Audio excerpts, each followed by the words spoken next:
Good evening, everyone. Welcome to the Industrial Stream with me, your host, Pop. And yes, I am back after a weekend of being at an anime convention, which was most enjoyable. I spent Friday, Saturday, and Sunday. And let me tell you, what a great time.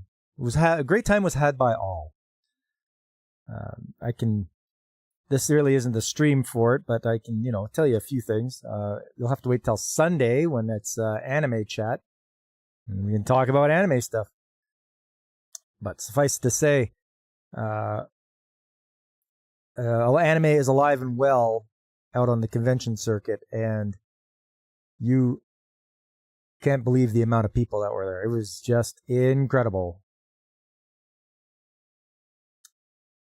Well, for the industrial stream, we'll always go over some of the articles that are out there, checking out what's going on out in industry. Then we'll take a look at some stories that have come up in the news about the skilled trades. And then everyone's favorite time, it's picture time. Everyone likes picture time. And that's usually how this stream really rolls along. So before we get to all that, though, I just want to say hello to you, David Glenn. Nice to see you again. And DJ Ronnie G, what's up? It's your Friday, DJ. Good to see you, man. And David, of course, you like picture time. You never know what you're going to get. And I try to bring you guys new stuff every time. And if there's new people in the audience, some of my old pictures will come out and they can have a look at those for the first time. So no shortage of pictures. All right, let's get right to it then. We'll go over to Plant Magazine and look and see what is going on. So first thing that caught my eye was the Ontario government issues a RFP for feasibility study to build east-west pipelines. Before I even open up this article, I just want to say we already have pipelines that run east to west. And this is probably somebody's buddy just getting paid for doing nothing, because you can't tell me that this will be the first time for them doing a study on pipelines that go east to west. Anyway, let's get to this. On August 7th, the Ontario government issued a request for proposal to conduct a feasibility study exploring how to build a new economic and energy corridor that would include new Alberta to Ontario pipelines.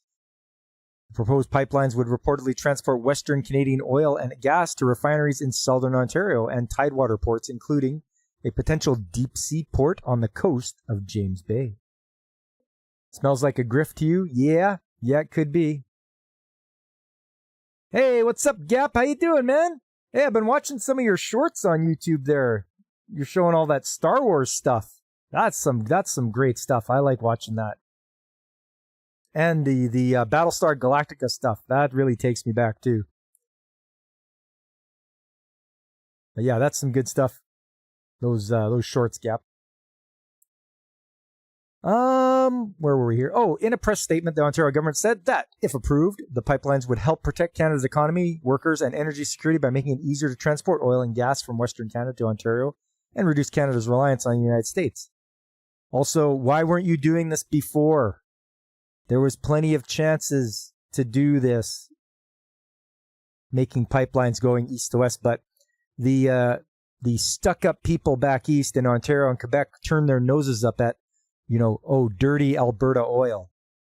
They don't turn their nose up at the money that they get from it, but they sure don't want it coming to their province. So, thanks for throwing that out there, David. Yes, check out Gap's shorts on YouTube. He's got some pretty good ones.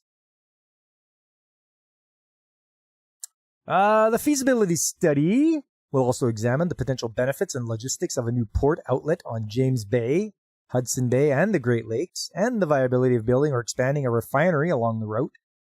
Government said expanded refining capacity could support energy exports and create new jobs in the petroleum sector.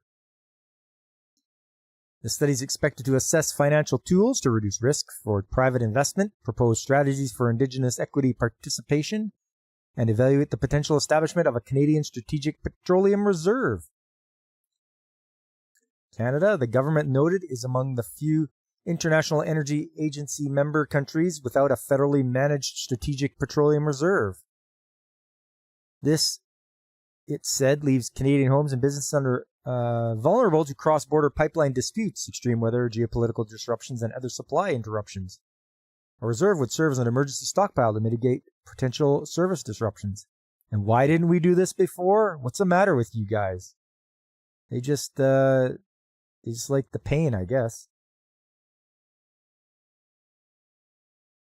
This energy corridor stems from a recent memorandum of understanding among Ontario, Alberta, and Saskatchewan.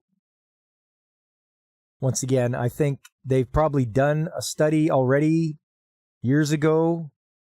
Maybe 2 or 3 studies have been done. It's just they get them done and then they shelve them. Someone gets paid off to do the study, probably somebody's buddy, because that's how politics works. You give your buddies money for doing nothing. Let's see. PowerCo launches hiring campaign for EV battery plant in Ontario. So they're still putting a battery plant in Ontario? PowerCo Canada announced it has launched its first job recruitment campaign for its future electric vehicle battery manufacturing plant in St. Thomas, Ontario. The company is seeking to fill hundreds of jobs in this initial phase and says it plans to create thousands of jobs when the plant is fully operational. You need to buddy up to a politician? Yeah, what's the matter with you? Come on, David. You know, you just got to be like, oh, yeah, you bet. Yeah, you're my buddy. Yeah. Now, pay me for doing nothing. PowerCo will purportedly break ground on the $7 billion gigafactory in the coming weeks, with initial production anticipated in 2027, followed by a demand-based ramp-up. In a press statement, the company said the recruitment campaign builds on its growth to date, having more than doubled its workforce to over 200 employees in just the past year. This is until they don't need batteries for cars anymore, or the demand for batteries for electric cars is drops. And then all of a sudden, oh, we built this giant factory for nothing. We'll see how that goes. This recruitment campaign is a pivotal step forward as we move closer to breaking ground on what will be Canada's largest EV facility. Once completed, said Norman Wickbolt, Chief Human Resources Officer at PowerCo Canada, electrified transportation to the future, and these jobs offer long-term opportunities for Canadians to be a part of an exciting and innovative clean energy industry. PowerCo is actively recruiting for a wide variety of roles, including chemists, information technology professionals, engineers, and sustainability experts. What? No tradesmen? You're not hiring tradesmen? Seems like very short-sighted to me. In the coming months, PowerCo says it significantly expand its recruitment efforts through a multi-channel province-wide advertising blitz, including physical billboards in St. Thomas and London. That's London, Ontario. To connect with industry professionals, graduates, and job seekers eager to be part of Ontario's clean energy future and build a career with PowerCo. That's assuming there is a future in it. I don't know if there will be.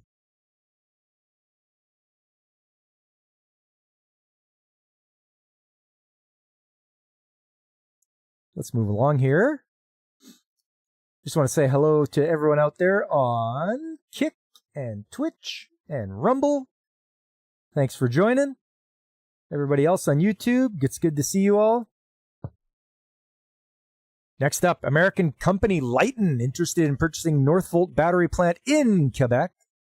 So you guys want to purchase a Quebec company, eh? I don't know if you can speak French or not. Lighten, an American company, has announced it hopes to purchase the Northvolt battery plant in Quebec. This comes after the company shared Thursday it entered into a deal to buy Northvolt's assets in Sweden and Germany. The acquisition includes the Northvolt ET expansion and Northvolt Labs facility in Sweden, as well as Northvolt 3 in Germany. Lighten will also acquire all of Northvolt's remaining intellectual property. The value of the transaction has not been disclosed. The San Jose, California-based company now has its sights set on Quebec. Oh, zut alors, what are they going to do now? In its press release announcing the acquisition of the Swedish and German assets, it said it's committed to pursuing the acquisition of the Northvolt 6 project in the Monterrey region. The $7 billion factory is expected to be built between Saint-Basile-le-Grand and McMasterville. Lytton is actively progressing discussions with Northvolt North America, the Government of Canada, the Government of Quebec, and key local stakeholders. The company wrote Thursday in a statement. The U.S. company, founded in 2015, currently manufactures lithium-sulfur batteries in the Silicon Valley and markets them to the drone and defense markets. Okay, so defense market means they sell it to the military. The company's takeover in Sweden and Germany follows its purchase of another Northvolt plant in Poland in early July. And the Swedish company's product portfolio and intellectual property for battery energy storage systems weeks later. In November of 2024, Lytton also acquired Northvolt's Cobourg battery manufacturing facility in California. In a post on X, Quebec Economy Minister Christine Fréchette said, Quebec government intends to meet with Lytton representatives to hear what they have to offer. What do you mean what they have to offer? First of all, why is the government meeting for a company that's buying another company? Like, I guess they're going to get a payoff? Lytton's going to give Quebec lots of money so they can buy that company? It just doesn't make sense to me. It's one company buying another. Why does the government have to get involved? She added the province has leverage to regulate or refuse the purchase, adding it's our responsibility to rigorously assess the new situation. Well, I'm sure you'll refuse it or regulate it if they don't give you a good enough kickback, I'm sure. Karen Chang, interim CEO of Northvolt North America, said she's encouraged by strong interest expressed by Lytton in the subsidiary. It underscores the promising foundations established through the Northvolt project and Quebec's potential role in the growth of the North American battery ecosystem. Northvolt filed for bankruptcy in Sweden on March the 12th. This came following an exhaustive effort to explore all available means to secure a viable financial and operational future for the company. At the time, Fréchette has said she hoped the company would find another buyer willing to take over its activities in North America. Oh, here's where it comes through. The Quebec government invested $270 million in Northvolt's Swedish parent company before it filed for bankruptcy in Europe. Bunch of morons.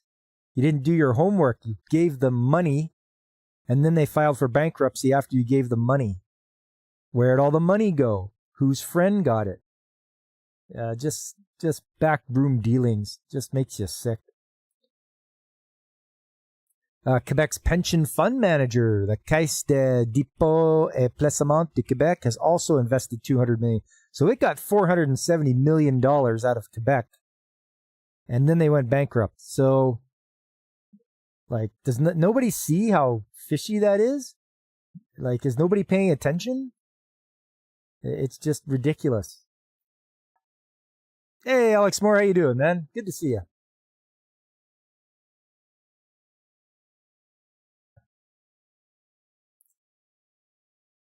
Anyway, so I expect this company, the plant will probably get shut down because they're being bought from an outside source.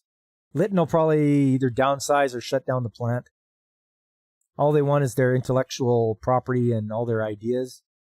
So you could probably see layoffs coming. If there's any people that work at Northvolt in Quebec, you might want to start looking for another job.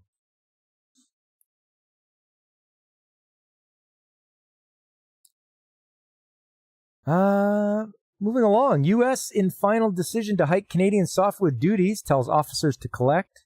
That's nothing new. There's always been the softwood lumber dispute with the United States ever since I can remember, back in the 90s. So,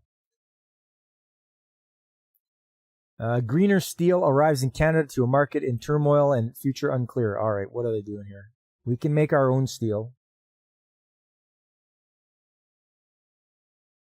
Like some superhero channeling the power of lightning, Algoma Steel has started using the heat cast off by the arcs of powerful electric currents to make greener steel.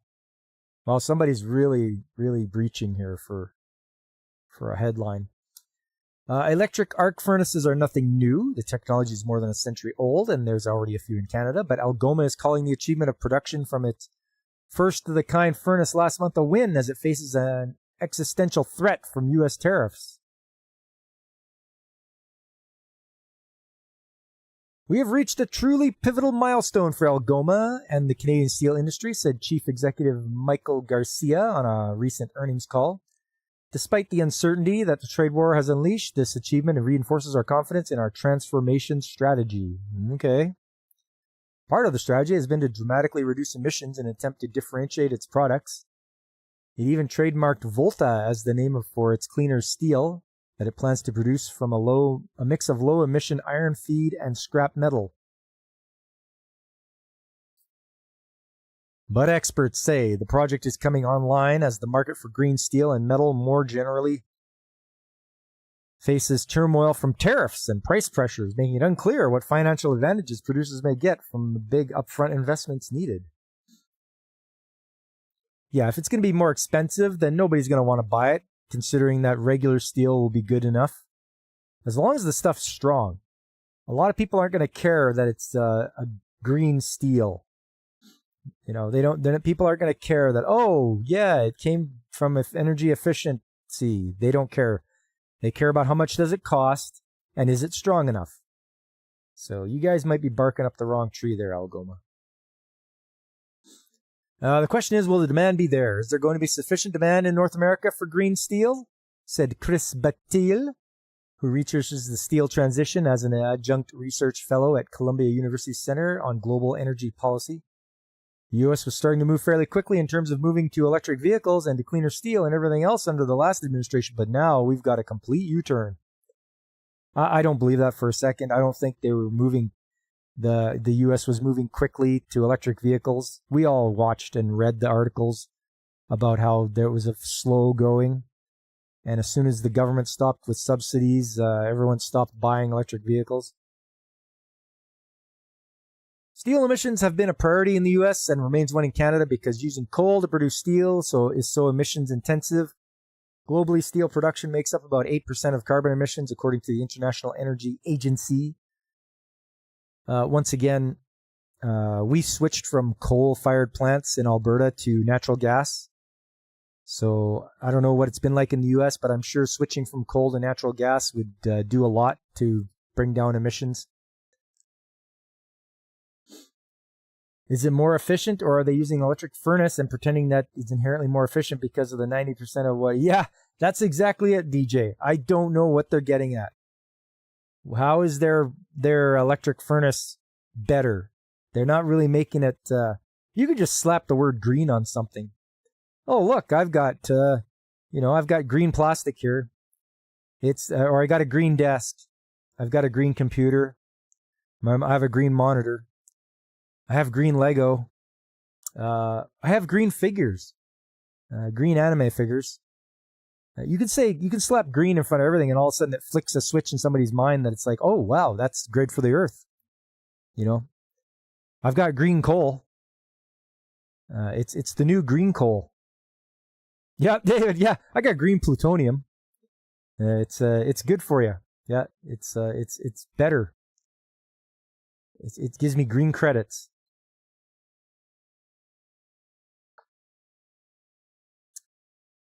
And we continue on here. But while it makes sense from an emissions perspective, buyers willing to pay a premium for the more eco-friendly steel have mostly been limited to the auto sector. Yes. See, that's exactly what I was saying earlier. European automakers have been paying a premium of as much as 40% for the cleaner material since they can use it for marketing while only adding a little to the end cost of the car. But the more important building sector has been hesitant, he said. There is still demand in Europe, a region Canada has looked to diversify its exports, but with tariffs causing disruption, there too, it's not clear how much potential there is, said trade expert Tommaso Ferretti. How come it's not purple? That just doesn't relate to being eco-friendly, Gap. I got green glass. Green glass. Oh man, that stuff, so eco-friendly.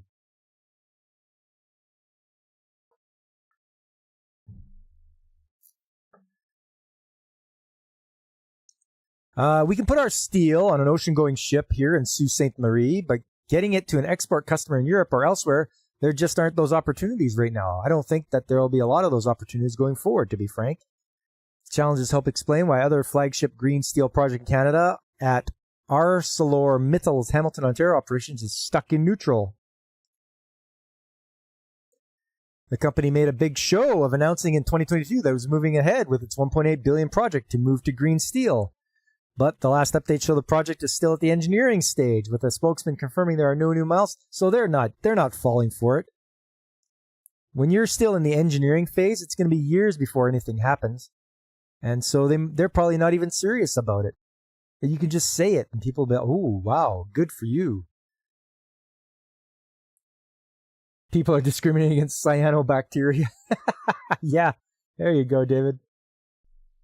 Minovsky fusion reactors are green. There you go, DJ. Why not? Wider oversupply issues in the industry that have pushed down prices is still part of the problem, as are doubts about policies like carbon pricing. There's some uncertainty about how fast the transition will go. It's just difficult business to make a buck, to be honest. Then why are you in it?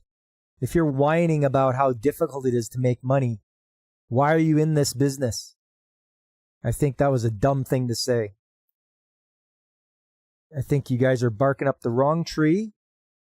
You're doing something stupid, like saying you're making green steel. It's going to cost more to make and cost more for people to buy, just because so you can call it green. You guys are making a big mistake. Hey, Aris, how you doing, man? Good to see you. Been a while. Hope things are going well. We're just going through the old article here. ArcelorMittal said its latest sustainability report in April that it doesn't expect green steel projects to be economical until the 2030s. See? And that policies will be needed to address the high capital and operational costs. So in other words, they want government handouts. Federal and provincial governments in Canada have already stepped in to help out with capital costs. There you go. See? Algoma received $420 million to help cover the more than $880 million cost of its project, while ArcelorMittal was offered $900 million to help ease its overall cost. So almost $1 billion from the federal government and provincial governments. So they were just waiting for the government to pay a private company to help them out with their stupid green steel. But unlike Algoma, ArcelorMittal's plans also include building a plant in Hamilton to remove oxygen from iron ore using hydrogen rather than coal, a process that remains expensive, leading to several recent project cancellations. Okay. ArcelorMittal itself just canceled 2 green steel projects in Germany in June, citing high electricity prices. While last year it noted the future of several other of its European steel projects is unclear because there is limited willingness among customers to pay premiums for low carbon emission steel. Yes, there you go. Is it more expensive? Yes. Do people want to pay? No. So why are you doing this stupid thing? You're hoping to get the carbon credits that you need? Is that what it's all about? Hey, what's up, Lester? What does that mean for the non-green plants? Yeah, exactly. Honestly, people are going to keep buying the cheaper steel. They're not going to care how it's made.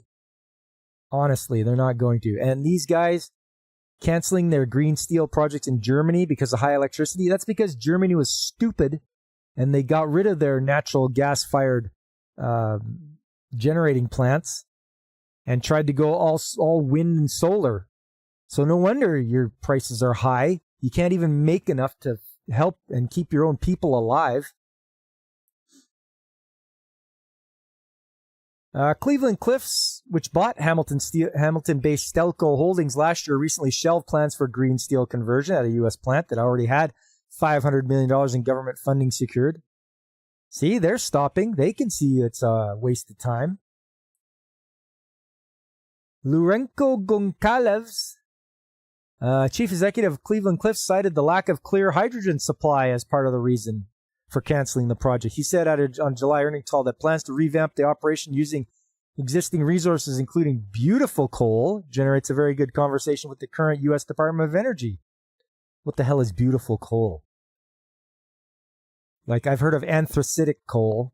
Like, you want to use the harder stuff. It's probably a better grade of coal as opposed to the softer coal. But calling it beautiful coal, you're not doing anybody any favors. You have to be more eloquent and more tactful in your speech. Use your vocabulary. Don't just call it beautiful coal. Also, coal with a Mona Lisa painted on it. Yeah, there you go. Ooh, it's a masterpiece. Do not burn it. Also, the hydrogen supply. There are companies out there that can supply you with hydrogen. Lots of them. They're gas companies. You can go to Praxair or Linde or Air Liquide. They will supply you with hydrogen. Like, you don't have to make it on site yourself. They'll sell it to you in bottles. Big ones, too. Big vessels. Anyways. Ferretti worries that the pressures that the industry is facing will also mean less investment in research and development to try and bring costs down. Well, they're always trying to bring costs down.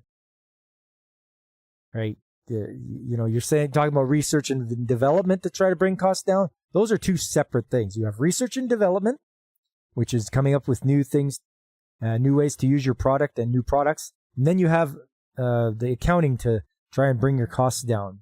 You can't do the same, both of them at the same time. It's difficult. He said there needs to be even greater collaboration between the public and private sector for critical industry to chart a path forward. The real question, in fact, is to see the collaboration between the companies, the steel manufacturers, Canadian government, and their ability to reinvent themselves. For Battelle, that path could include using Canada's vast renewable energy and iron ore deposits to build a direct reduction plant for processing closer to the source, and then shipping the already oxygen-reduced iron around the world. I mean, yes, that would be ideal. You could triple the value of those exports. Yeah, well, then why aren't you doing it? So on the one hand, we face headwinds and the Chinese overcapacity continues, but on the other hand, I think there's new possibilities open in shipping green iron, places that, we hadn't considered before. Once again, as I've said before, guys, it's the companies. It's up to them where they ship things, where they're finding customers. Get your salesmen out there. Kick them out and tell them to get out there and sell your product to a wide array of customers. A lot of people don't want to buy Chinese steel because it's inferior. Nobody wants to take a chance with Chinese steel. It's garbage. When we were getting our compressor built, it was specifically stated, you will not use Chinese steel on this thing, otherwise we will not buy this. So the companies are out there, and the smart ones make that distinction. They tell them, don't use Chinese steel. It's garbage. Anyways, that looks like that's it for Plant Magazine. Hey, kid, want to buy some Canadian steel? It's green. All right, let's move along here to some of these other news articles that I found. These guys are real geniuses. Canada's skilled trades shortage is getting worse and worse, expert says.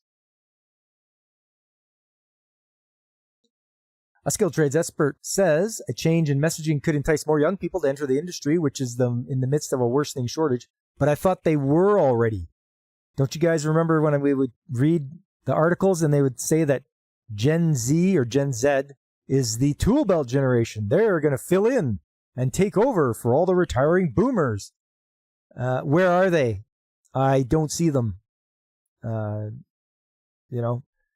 they say that it's getting worse and worse, and they're trying to entice more young people into industry. The numbers are staggering. Ralph Sarasuolo, founder and CEO of Vaughan, Ontario-based Skilled Trades College, told BNN Bloomberg in an interview Tuesday morning, across North America, for every 7 tradesmen that leave the space, it's replaced with 1. So it's getting worse and worse, and there's challenges with that. As with many industries in Canada, the bulk of the skilled trades workforce is approaching retirement age, and there aren't enough young workers to take their place.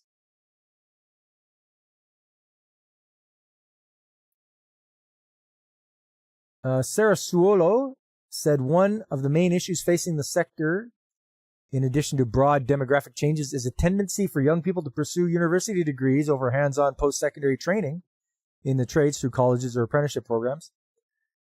Or they all want to be a TikTok morons. Also, they want to...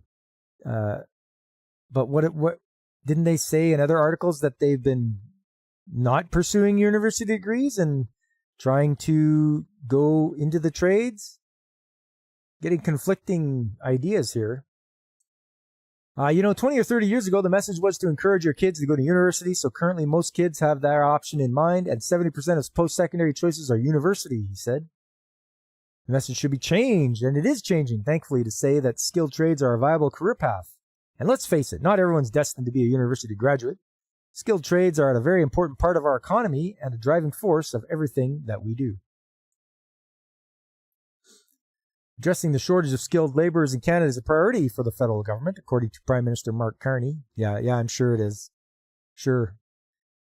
In the lead up to his election this spring, the Liberal Party released a plan to cover apprenticeship training costs up to $8,000 for those entering the industry. That was their plan.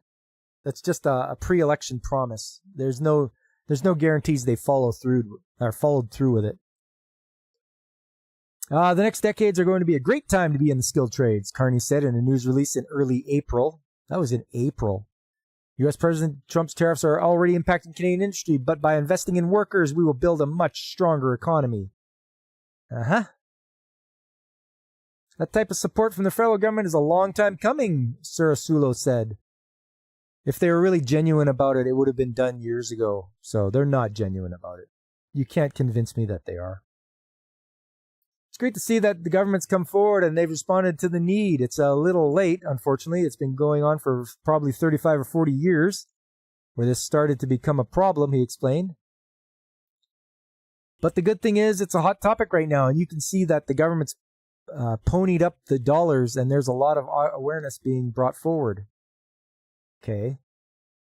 Despite the many challenges it's creating for Canada's economy, Sarah Sulo said the shortage of skilled tradesmen may also provide an opportunity for those young people looking to carve out a career in the industry. There's a new type of idea that the next generation of millionaires are in the skilled trades because of its ease to get into your own space and into your own business. True, if you run your own business, that's the way, but I don't know if a lot of these are young generation or business savvy, let alone trade savvy. Do they know which end of the hammer to hold on to? I don't think so. I weep for the next generation, or for that generation that's coming. They have no idea. The next generation, they're calling them the tool belt generation for obvious reasons, because they see the opportunity and they see that AI has become a force and is going to replace a lot of jobs. And despite the widespread disruption AI is causing across countless industries throughout the world, technology has no way to replicate the output of a skilled tradesman, at least not yet. And it shouldn't. Do they know what a purchase order is? Yeah. Do you know what that is? Do you know how to call someone on a phone and order something? Do you even know how to use a phone?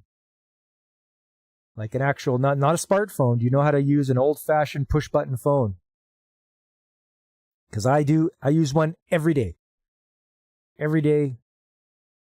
Push-button phone, calling vendors, arranging things with contractors, over phone. Sometimes I use email if I need to send pictures and such, but over the phone is just as good, and being able to talk to people, that's a skill as well.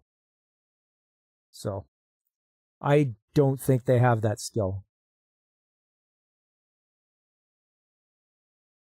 Next up, skilled trade excitement lags among younger workers. Most Americans view the skilled trades as essential yet undervalued. With 91% agreeing that blue-collar jobs are as important as white-collar jobs, and 86% saying trade careers are overlooked in schools today, according to a July 31st report from the Harris poll. Calling people, what are you, mad? Godzillionaire, what's up? Everyone's favorite kaiju in the house. Good to see you, buddy.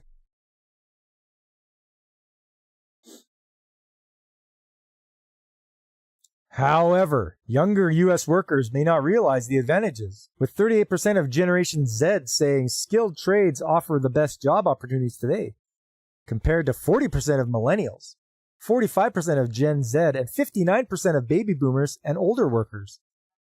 They didn't even mention Gen X there. What the hell?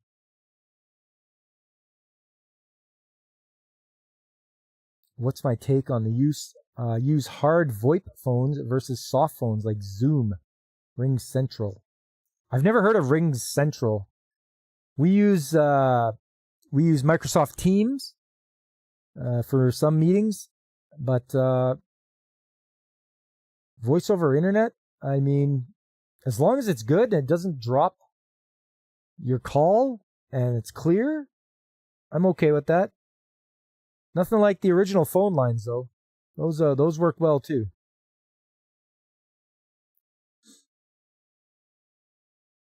United States is facing a severe shortage of skilled tradesmen, especially in the manufacturing and construction sectors, according to the report, as the lack of carpenters, welders, masons, plumbers, and electricians takes a toll on project timelines and budgets. Americans are increasingly paying attention to these roles. Are you, America? Are you paying attention to the skilled trades out there and the lack thereof? The people needed to fill these spaces? Good VoIP is transparent. Good to know, DJ.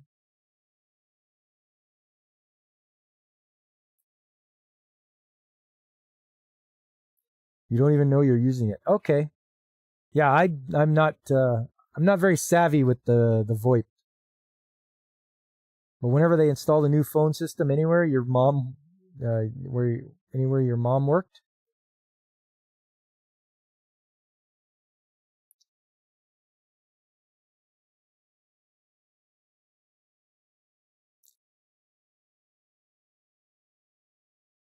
had used hard phones and soft phones, it can be a different experience, especially when you try to place someone on hold or mute them. I see. She'd call 911 and be like, hello, this is Rita M. My employer just installed a new phone system and I'm calling to test now. Oh, okay, so she had to do that. That's pretty crazy, just to make sure it worked.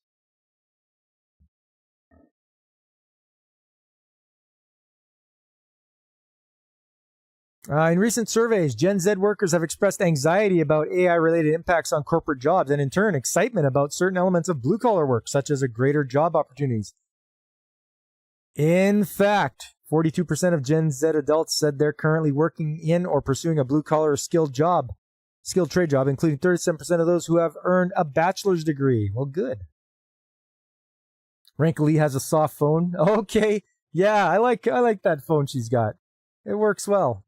She carries it on her shoulder like a pet. For those that don't know, Rank Lee is from Macross Frontier. And I have a Macross story later on, guys, so stick around for that. It relates to where I was on the weekend.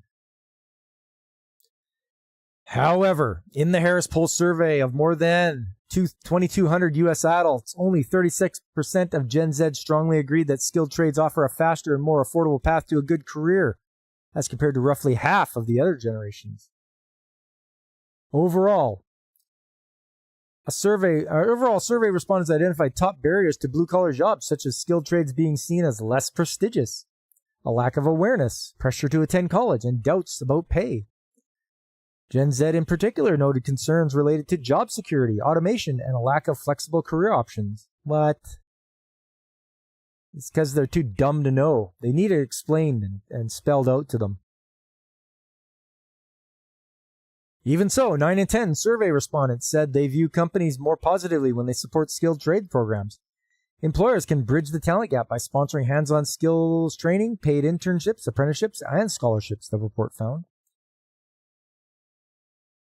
Although revitalizing U.S. manufacturing or skilled trades shouldn't be romanticized, employers can emphasize the rewarding aspects, writes a retired senior executive, including pay, teamwork, leadership, opportunities, and career growth.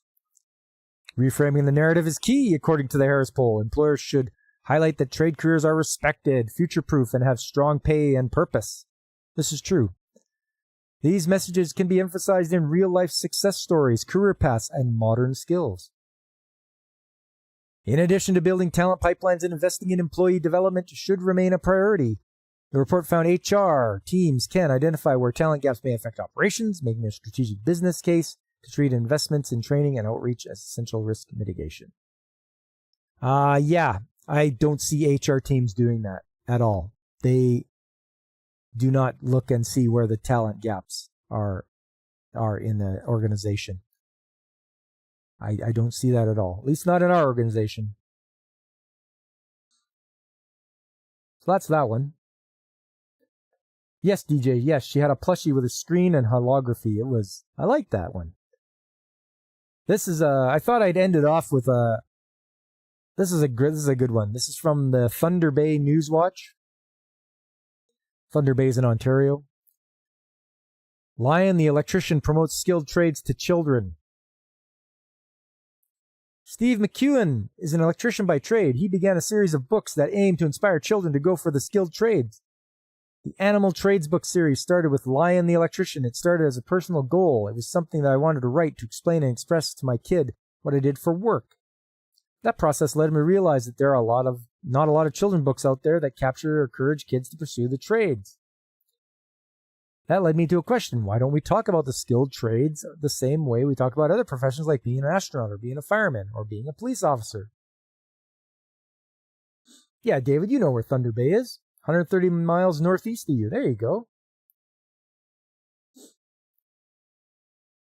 McEwen said that Thunder Bay is a fairly trade-heavy city, and for parents in trades who can read a book with their career in it, their child will be great.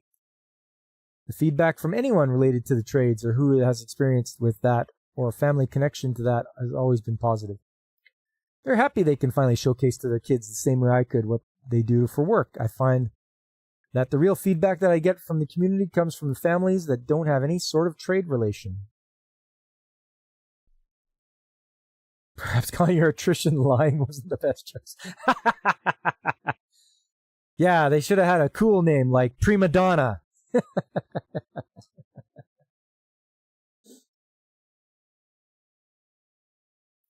When I hear from the family of a child who are maybe an accountant or a teacher or a lawyer or whatever they happen to do for work that has no direct connection to the trades that their child is now watching, YouTube videos that have a STEM connection or have trades-related connection to it, or they're asking questions about why the light's flickering in the house or how a light switch works, those are the connections that I really see.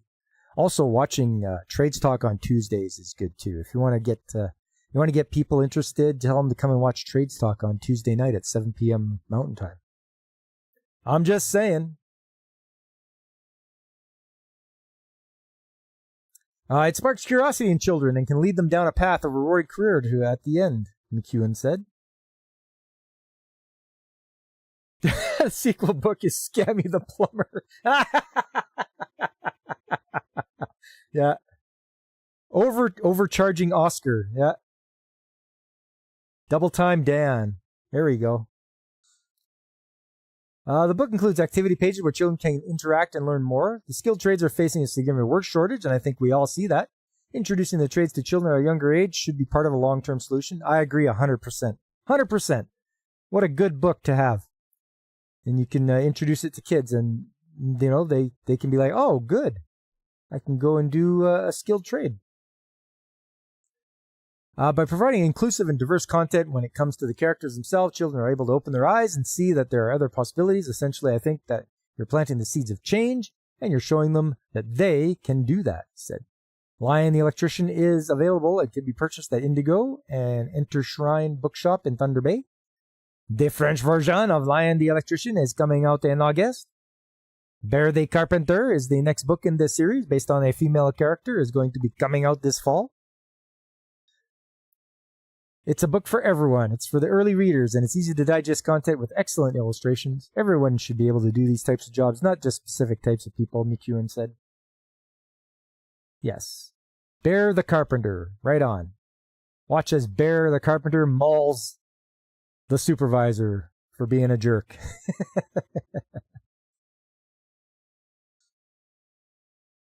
Right on. That's good. I'm glad something like that is around. And like I have said before and in the past, you got to introduce the trades to the next generation or the young ones, and it's get them interested in it. Let them know that those are jobs that are out there.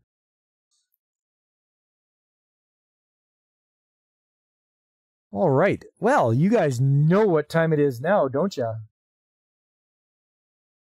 Yes, and do. Yes, you do. Say it with me. It's picture time. It's picture time. Grab some pictures here. And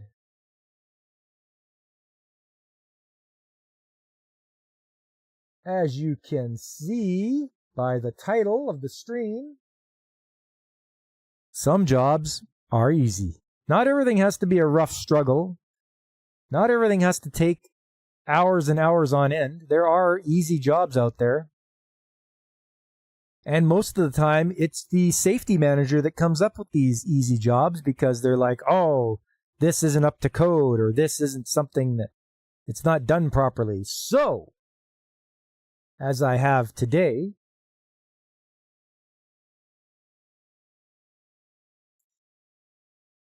this is a TDG sign. It's been faded by the sun. 1203 stands for gasoline. And I don't know if you can quite see it. There is the outline of a flame to mean that it's a flammable. And I believe there should be a 3 here, a class 3 TDG.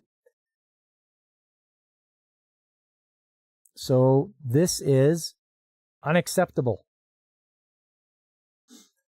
So the safety guy comes up to Pop and says, Pop, we have to change these placards. And I said, okay, no problem. Give me a minute or give me some time and I will get new ones ordered and install them. He's like, okay.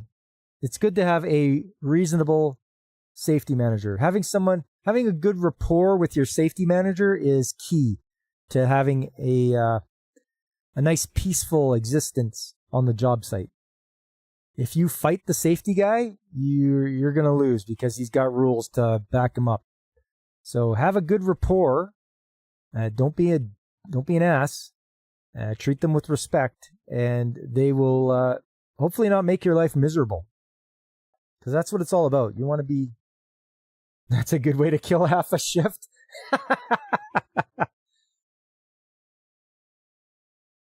So, old. There's a closer up. That's a better shot. You can see, yes, the flame is not legible anymore. The 3 is not legible. So, okay. Brand new. Brand new. Pop bought this from Granger. They were $5 a piece, if you can believe it. So, of course, I bought 5 of them because I want to have extras around. I don't want to have to wait. So there we go. There's a better close-up shot of it. Changing placards. That was for the gasoline. Next up, 1202 is diesel. And once again, you can see this decal is faded. It's been sun-bleached. So you can hardly see the flammable. You can hardly see the number 3 from far away. All right, diesel tank. I'm surprised they let you keep anything flammable in a plastic enclosure. But the jerry can, those are just, what's in here is jerry cans of gas. And the jerry cans are made of plastic. But I get what you're saying. I don't know. He didn't say anything about what we kept it in. You get sun in Canada? It was nice and warm today. We had a bit of rain, but other than that, it was nice and warm. It was about 20 degrees. 72 for you guys. So there we go. There's a picture from that direction. So as you can see, it's got the blue Arctic diesel hose here. This stays flexible in low temperatures. So at minus 35, minus 40, this will still be able to flex, and it won't crack due to the extreme cold. But yes, I took another shot from this side just to show you. And boom, new decal. I made sure I cleaned before I put it down. I grabbed some Windex, rag, cleaned underneath, because surface prep is very important. Having worked in a paint factory, I did learn all about surface preparation and the substrate and everything you need to have clean for anything to stick. If paint is going to stick, the underneath has to be very clean, no oil, no dust.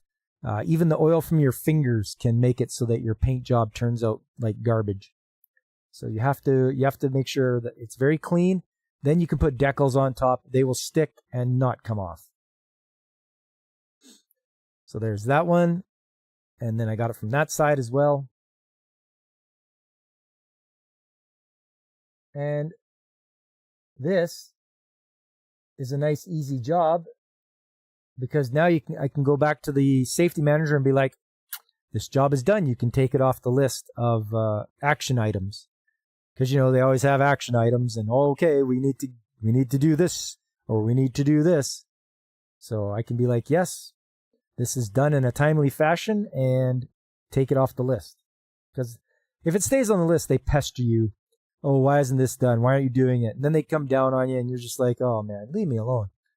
So being able to get the job done is good for you, and it's good for the safety guy, because he can cross it off his list.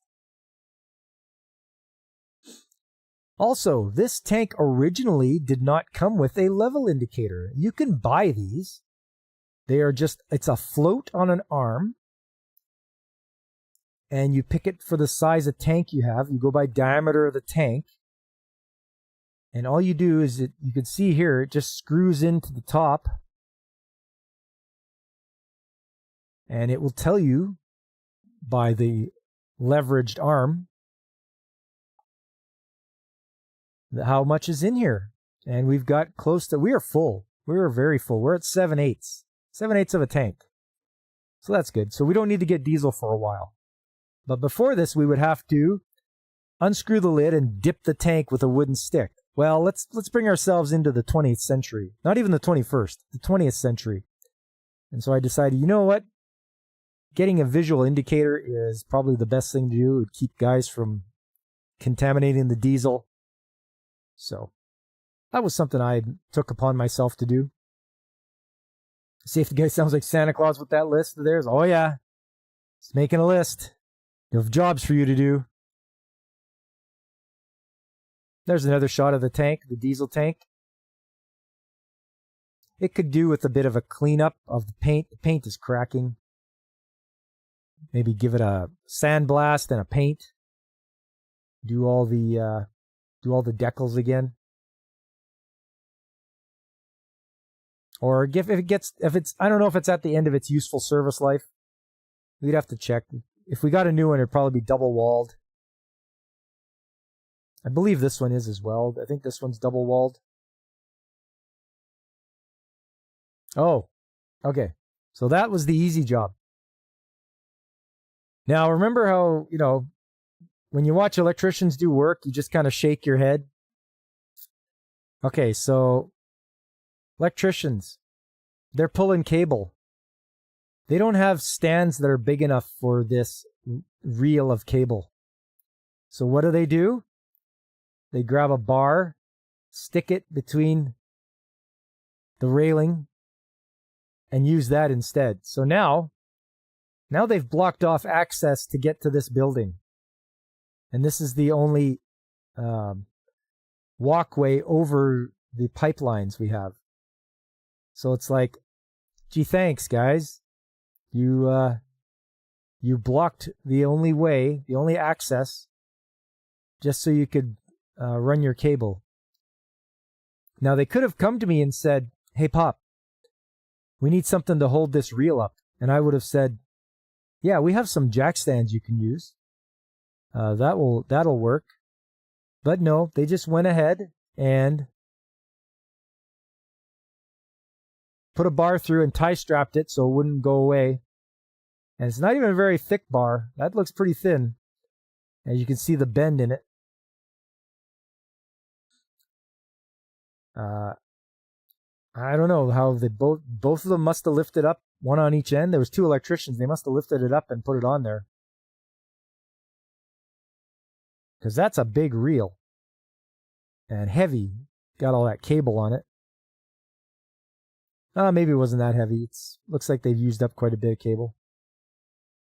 Anyway, that's the electricians up to their old shenanigans again. Once again, not asking. That's some redneck stuff there. Yeah, Godzillionaire, I know. Like I say, they could have come and asked me.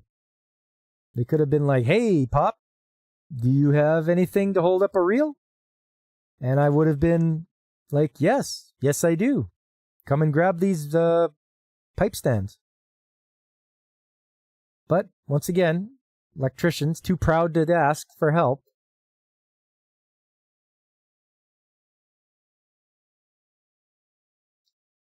And as I was taking the picture, the electrician was like, you're not going to show this to safety, are you? I'm like, no, I'm not a rat. I'm not going to rat you out. I'd come and talk to you first if it was a concern to me. And then if you told me to get lost, then I would go to the safety guy. Because it's like, all right, you're not going to respect me, what I say. I see the safety guy, or I kick you off site. Because I have that power. I can tell any electrician to pack up his stuff, or any contractor on site, I can tell them to pack up their stuff and get out. With good reason. But yeah, you're right, Gap. No duct tape. They didn't use duct tape. Because they're electricians, they have a bunch of tie straps kicking around. You see them up here on top of the fire cabinet. They've got a bunch of tie straps that they use for tying down cable. They love to use tie straps and strut for building stuff. With great power comes great responsibility. That's, yes, so true, David. I cannot abuse that power. I must make sure I make the best use of it. But yeah, I only took the 2 photos. I'm like, this is good enough to show the guys. You guys, I knew you guys would get a kick out of it. Also, just, if you need something, ask. That's another thing. If you're struggling or if you need to have something, ask me. I'm not going to say no, because I don't want you to do things in a dumb way, and blocking the only way in and out is dumb. They shouldn't have done that.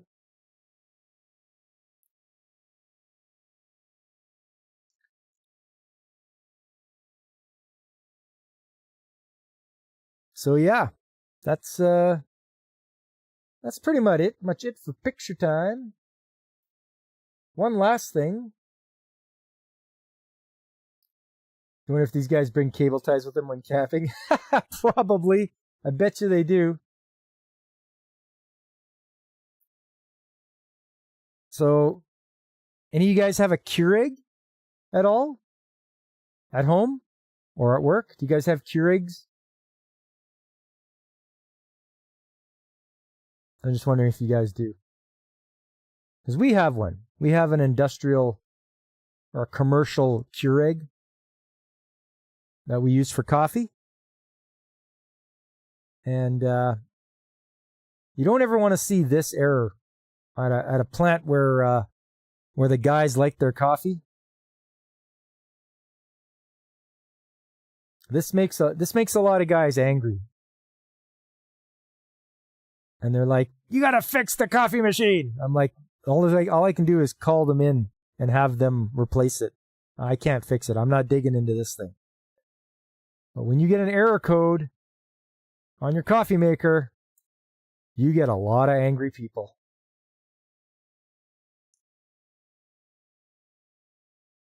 You got a consumer unit at home? There you go. And work. Nice, DJ. Yeah. So I have to make a phone call to the coffee people that supply us and be like, hey, your machine is not working and you got a bunch of angry people here. Percolator would solve that problem. Yes, me and one of the older fellas were talking about that. The young guys didn't know what a percolator was. So me and one of the other older fellas were like, oh, I remember back when there was percolators. Or French press, yeah. Yeah, that's when you're getting into fancy coffee.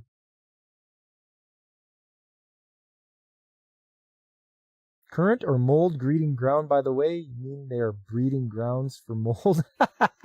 Yes, they are. They certainly are. Yeah, you know it. They need a regular cleaning, DJ. So every time we order coffee once a month.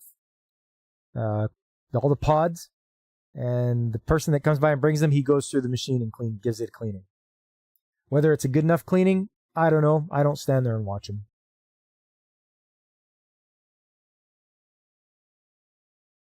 But yeah, there you go.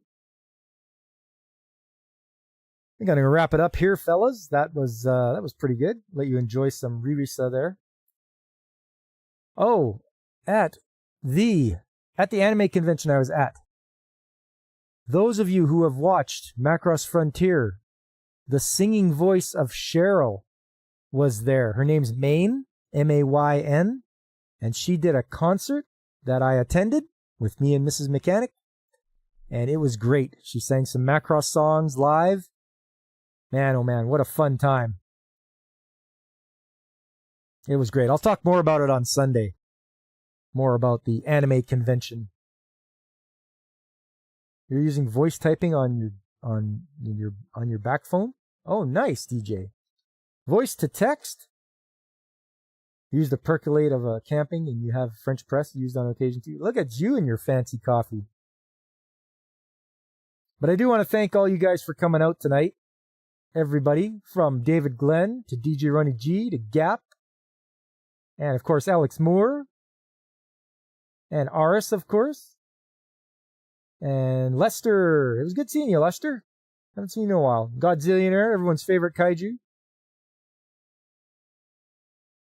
And anyone else who is lurking and listening. We missed Fabric Folds this time around, but that's what happens. He's a busy fella. But we hope to see you next time, Fabric. Make sure before you guys leave, please hit that like button on YouTube. Remember, they're doing something screwy with their views and all that. How it doesn't count unless you have a like or something, or engagement, quote unquote. So yeah, please do that for me if you wouldn't mind. Yes, you're gonna have to get a good night's sleep for Sunday so that you can tune in, because you're sure it's heck do want to hear about that concert. Ah, yeah. Yeah, it was awesome. We had also one of the singers from Macross Delta was there. Her name's Juna, and she did the singing voice of Mikumo. So if anybody knows Macross Delta, her singing voice was there, and that was great. But while I'm not on, you guys can watch other channels like Pacific 414 and DJ Ronnie G, who's in the chat. If you like turtles, tech, and astronomy, you want to hang out with DJ Ronnie G. He's got the Monday show on Thursday. There's also Brandon the Anime Guy. There's Carl at the RNG Podcast, Tomby, Angry Canadian, Nerdpoil Lifeform, everyone's favorite Penguin Punkwaddle. And don't forget Infinite Metal. You can find him on Kick and Twitch. Coming up, yes, on Saturday there is a stream. It's going to be more Oracle of Seasons for the Game Boy Color. That's Legend of Zelda, Oracle of Seasons. And then on Sunday is also going to be a stream. It's going to be Sunday Anime Chat. The theme of the month is beach episodes. Come by and check out some hot-looking anime girls in bikinis. And I will also chat about the anime convention I was at. It's good to get back into the swing of things, going to an anime convention. It's been way too long. But it was great to go and do it. And, oh man, the hotel we stayed at was great too. Yeah, we had a awesome time at it. And just the amount of people there. Just incredible, the amount of people. And don't forget, after Sunday is Tuesday, Trades Talk Tuesday. Once again, folks, we'll be here. Lots of industrial talk. Lots of talking about the skilled trades. All that kind of good stuff, because I'm the industrial kind of guy. This is your industrial stream. And we'll have more fun. All right, that's it for me tonight, everyone. It was great seeing you. I had fun. I hope you did too. I hope to see you guys the next time I stream on the weekend or next Tuesday. But until then, I've been Pop, and I am signing off.